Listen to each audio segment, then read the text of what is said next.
अस्सलामुअलैकुम। मोहम्मद अज़हर सिद्दीक अपने programme mess views के साथ हाजिर खिदमत है। दो तीन इशूज़ हैं बहुत अहम है जिसमें गुफ्तगू कर रही हैं। एक तो राना सनाउल्लाह आज फिर फ़र्द जुर्म आयद नहीं होगी। ये कई लोगों का सवाल है। इंसाफ का दोहरा निज़ाम यहाँ मौजूद है और ताकतवर आदमी इस निज़ाम को अपनी मर्ज़ी से चलाने की कोशिश करता है। दूसरा जो है ख़ास तौर पर अभी आपको पता है पंडोरा बॉक्स के हवाले से आया तो एक दरख्वास्त दायर हुई है सुप्रीम कोर्ट में, उस पर गुफ्तगू करेंगे। नैब में मज़ीद तरामीम का हुकूमत सोच रही है, उस पर भी गुफ्तगू करेंगे। चूँकि टाइम अब कम हो गया, 2 प्रोग्राम होती हैं, इसलिए मैं कोशिश करूँगा इन सब चीज़ों का अहाता कर सकूँ। सबसे पहले चलते हैं राना सनाउल्लाह के केस की तरफ। राना सनाउल्लाह के केस में एक चीज़ याद रखिएगा जो हमें याद रखनी है। 28 माह हो गए, फ़र्द जुर्म आज फिर नहीं आए। तो पिछली तारीख पे 3 जो शरीक मुल्ज़म हैं उन्होंने बरियत की दरख्वास्त, बरियत की इस कदर में 2 चीज़ें याद रखिएगा। 265D बैकग्राउंड पे चल रही होगी और 265K। जब फ़र्द जुर्म आयद हो जाए या 265K ये बात करता है एक्विटल की कि मुझे इसमें से बरी कर दिया जाए, जुर्म का कबूल करके, यानी जुर्म के यानी इस कॉन्टेक्स्ट में कि ये जुर्म हुआ है मुझे इसमें से बरी कर दिया जाए।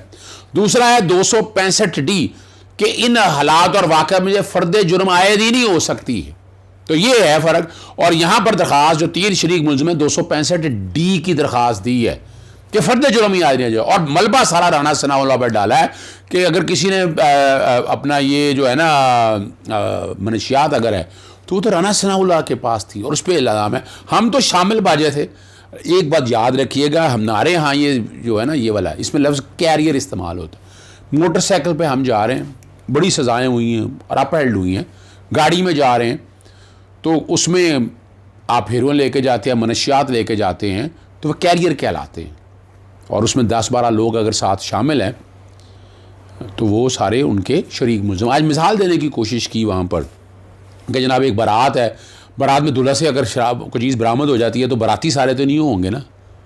अब वो बाराती के जो दोस्त अहबाब जो साथ ये सारे मामले में घर से निकले हैं, जिस गाड़ी में रख के ले हैं, वो तो शरीक मुल्ज़िम होंगे ना जी। अब ये तो उन्होंने इंक्वायरी और इन्वेस्टिगेशन में करके साबित किया ना, जो चालान सबमिट किए उस चालान के अंदर ये बातें। फिर एक जहाज़ में सफ़र करने के वाले, जहाज़ में तो आप यकीनन के आसपास नहीं होंगे, लेकिन अगर 4 दोस्त बैठे हों, 4 दोस्त घर से निकले हों, इकट्ठे निकले हों, तो वो तो शरीक मुजरिम बनेंगे ना। ये तो बेसिकली क्रिमिनल जूरिस्प्रूडेंस है आम आदमी के समझने के लिए।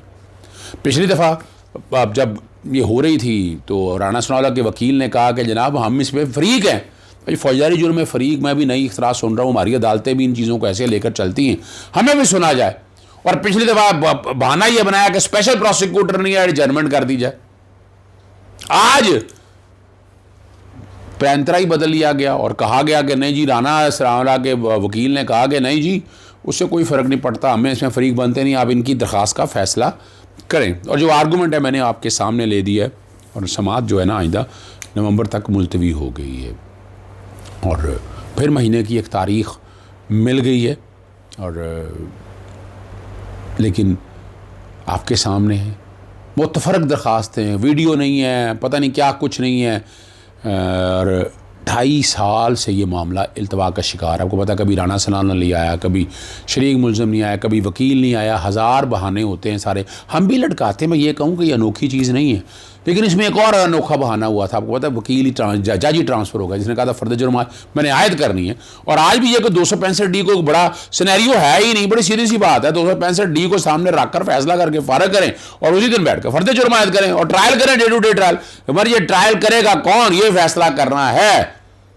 ये डे टू डे ट्रायल की तरफ कब जाएंगे, महीनों की तो डेट पड़ रही है और लोग मजाक उड़ा रहे हैं। और इसमें मैंने और हमारे दोस्त हैं जैदी साहब, नदीम जैदी साहब, उन्होंने इस पर एक ट्वीट किया है और बैकग्राउंड पे वो भी चला लूँगा। हीरो राना सनाउल्लाह से बरामद हुई, जिससे हमारा कोई ताल्लुक़ नहीं, हमें बरी किया जाए। राना सनाउल्लाह के 3 शरीक मुल्ज़िमान ने एक नई दरख्वास्त के ज़रिए सारा मलबा राना सनाउल्लाह पर डाल दिया। प्रोसिक्यूटर ANF की गैर हाजिरी की वजह से इस नई दरख्वास्त पर बहस ना हो सकी। समाअत 16 नवंबर तक मुलतवी होगी। आगे चलते हैं, एहतसाब अदालत में बड़ा ज़रूरी है। सिटी नाज़म जो है ना मुस्तफ़ा कमाल और दीगर मुलजमान अदालत के रूप दौरान समाअत के दौरान गवाहान पेश नहीं हुए। क्लिफ्टन में गैर कानूनी अलॉटमेंट का केस है। गवाह को पेश करने के लिए वकील मोहलत मांगी, प्रोसिक्यूटर ने मोहलत मांगी। अभी गवाह मुबहम है, तैयारी के साथ पेश करने की मोहलत दी जाए। अदालत ने समाअत अपना मंजूर कर ली है इत्सदा, और केस जो है ना वो 6 नवंबर तक मुलतवी कर दिया और कहा कि सारी दस्तावेज़ात आएँ और तमाम मुलजमान आइंदा पेश हों। अब चलते हैं आगे। बड़ा अहम इशू है, ट्रांसपेरेंसी इंटरनेशनल ने पंडोरा पेपर के हवाले से सुप्रीम कोर्ट से रुजू कर लिया। पंडोरा और पनामा लीक में शामिल मुलजमान से तहकीकात की जाए।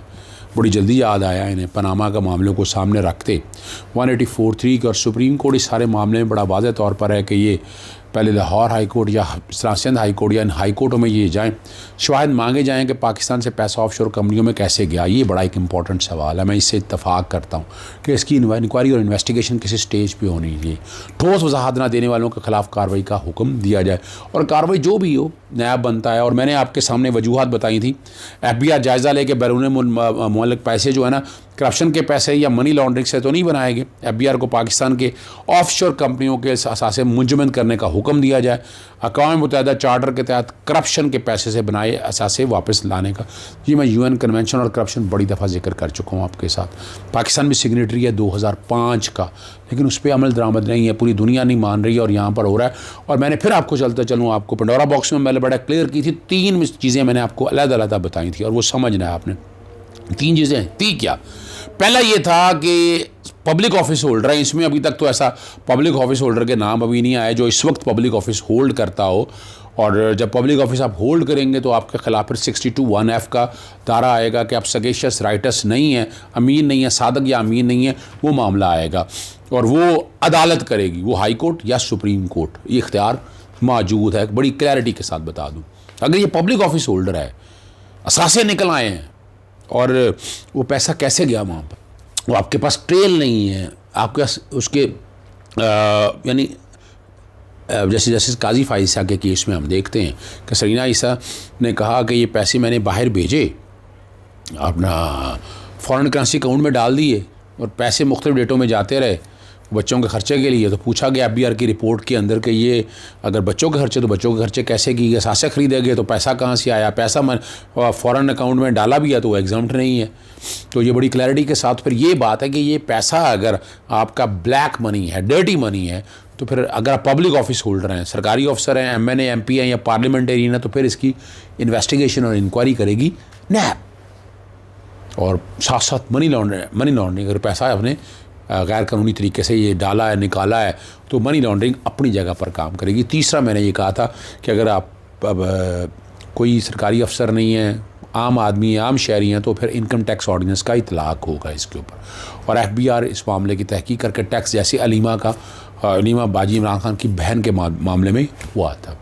आगे चलते हैं। नैब तरमीमी ऑर्डिनेंस में मज़ीद तरमीम का फ़ैसला कर लिया है। अवाम के साथ वसी पैमाने पर धोखाधड़ी और फ्रॉड के नायब के दारखार में वापस लाया जाए। B4U का केस आपके सामने आ चुका है, वो आम आदमी है और आम अदालतों में गया तो सत्यानाश हो जाएगा, ये याद रख लीजिएगा। ये नैब ही है जो लोगों को पैसे दिलवा सका। ये हुकूमत को बड़ा सख्ती से सोचना चाहिए। एहतसाब अदालत को ज़र ज़मानत के तयन का इख्तियार देने का फ़ैसला, कि उसमें कई जगह ऐसा होता है पैसे नहीं दिए रखे होते, तो जब श्योरिटी की बात होनी है तो फिर वो तय करेगी, कौन सी करेगी, नैब अदालत तय करेगी। और मौजूदा ऑर्डिनेंस में मुलज़म पर जितनी करप्शन का इल्ज़ाम है ज़र ज़मानत उतना ही रखा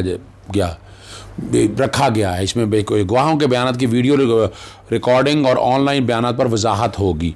नैब ऑर्डिनेंस से तासुर यह मिल रहा है कि सिर्फ वीडियो लिंक पर ही रिकॉर्ड हो सकते हैं। नया नैब तरमीमी ऑर्डिनेंस कौमी असम्बली का इजलास ख़त्म होने के बाद जारी किया जाएगा। अब यहाँ ज़रा समझना है आपने, यहाँ पर जो समझना है आपने, और वो बड़ा ज़रूरी है और वो ज़रा समझना क्या है आपने, जो ये बात समझने वाली है इसी चीज़ को सामने रखते हुए ना, कि नैब ऑर्डिनेंस का इतलाक़ और इसमें सिर्फ 120 दिन के लिए, इसको अगर आपने नफाज करना है तो 120 दिन के अंदर कौमी असम्बली से इसको एक एक्ट बनाना पड़ेगा जो पार्लियामेंट यानी सेनेट के पास भी जाएगा। अगर 120 दिन में ख़त्म हो गया तो 120 दिन के लिए और एक्सटेंड किया जा सकता है। आर्टिकल 89 भी बैकग्राउंड पे आपके सामने चल रहा होगा ताकि आम आदमी को समझ सके कि तरीक़ाकार क्या है, किस तरह ये निज़ाम ने चलना है, किस तरह हमने इस सारी चीज़ों को सामने रख कर लेकर चलना है। तो नैब के तरमीम जो है ना, आने वाले दिनों में बड़ा एक हलचल आपके सामने मौजूद है। NRO की बातें हो रही है, मैंने इरफान हाशमी के साथ बड़ी डिटेल में बता दिया था। NRO अभी कहा नहीं जा सकता, अभी तो फ़िलहाल ऐसा कोई केस सामने आया नहीं, जब आएगा देखेंगे। लेकिन इसके इतलाक़ में ये मामला जो है ना, अब अदालतों में हलचल रहेगी, आपको नैब की अदालतों के अंदर, फिर हाई कोर्ट में भी और सुप्रीम कोर्ट में भी ये मामला सारे जो है ना वो जाएंगे। आगे चलते हैं। आखिरी बड़ा अहम केस है, ये ट्रांसजेंडर के हवाले से। ख्वाजा सराओं के पुलिस में भर्ती ना करने के खिलाफ दरख्वास्त का तहरीरी हुक्म जारी किया है। अवामी नौईयत का अहम मामला है। चीफ सेक्रेटरी IG पंजाब से का जवाब दाखिल कराएँ। सरकारी वकील जो है ना फ्रीकैन के जवाब दाखिल कराने के अमल को यकीनी बनाएं और इस मामले की अहम नौईयत को सामने रखते हुए 2 अदालती मुआवन अदालत ने बना दी है। और इसी तरह अपना गवर्नमेंट कॉलेज यूनिवर्सिटी के जो प्रोफेसर हैं डॉक्टर अपना चेयरपर्सन जो हैं डॉक्टर नईम को भी अदालती मुआवन मुकर्रर कर दिया गया है। और ये कहना है कि पुलिस में ख्वाजा सरा को ना बरतना, ये भर्ती करना जो है इम्तियाजी सलूक है। आर्टिकल 25 में बैकग्राउंड पे चला रहा हूँ जो ये बात कर रहा है कि जो आप इम्तियाजी सलूक को रोकना है। आर्टिकल 25 ने बड़ा वाज़ेह तौर पर कहा है कि इम्तियाजी सलूक को रोकना है। इजाज़त चाहूँगा। अस्सलाम वालेकुम। अल्लाह हाफ़िज़। पाकिस्तान जिंदाबाद।